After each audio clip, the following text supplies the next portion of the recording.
sobrou, né? Ah, que maravilha de natureza, né? Essa filha tá me dando bom mole. Cara, a última vez que você achou isso, ela só queria que você fizesse dever de casa pra ela, cara.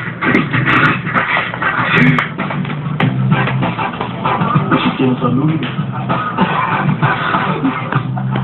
Não. Ainda bem que essa festa vai ser recente, viu, mãe? Porque aquela do Rei do Rum, meu Deus, com aquele homem pegajoso, grudento, aquele chapelão, credo. Ai, esse... Será que esse confere muito brilho? Aí, como diz a música, quanto mais purpurina, melhor. Eu só frequento altas rodas. Eu tenho certeza que hoje à noite eu e o Dino Leone vamos fazer grandes negócios. E depois a gente vai dar uma passadinha lá do lado no casarão. Não. Ai, não, esse tá basta. Então você vai sozinha, porque eu já disse que só frequento altas rodas.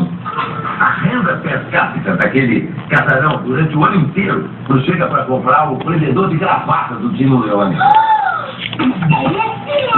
Ai, não precisa não. Ai, isso é um pouco baixo, olha. Ai, tá lindo, belezinha. E aí, né? Tem vamos de coreografia. Muito bom. E aí, bem?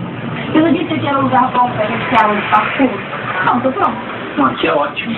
Assim que a Anitta chegar, a gente começa. Aliás, cadê ela, sabe? Tem a menor ideia.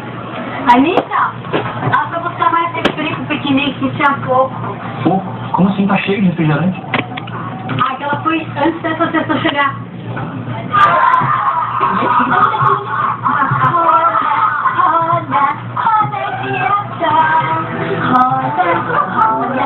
Roda sem parar, pois não deu contar. É dois, é três. A roda de volta vai virar. Ódio de você, Anitta. Ódio! Você não percebe, ninguém vai poder te fazer tão feliz como eu vou. Você não é tão capaz de me fazer feliz, porque eu nunca me senti assim até hoje. Como é que é, Anitta? Você vai me esculachar agora? É isso? Você vai ficar me esculachando? Desculpa, Marcelo.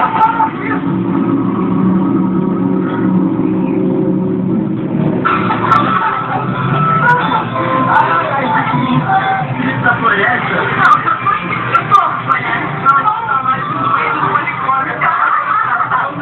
Com roupa de mendigo. Aí é bonito, mas eu não tava por isso, mas ela não tava que eu vou Gente, parou, beleza, meu. Deixa a garota, deixa a garota. Você da mina, meu. Acabou de cometer suicídio social. Ô, presta atenção, vocês têm alguma noção?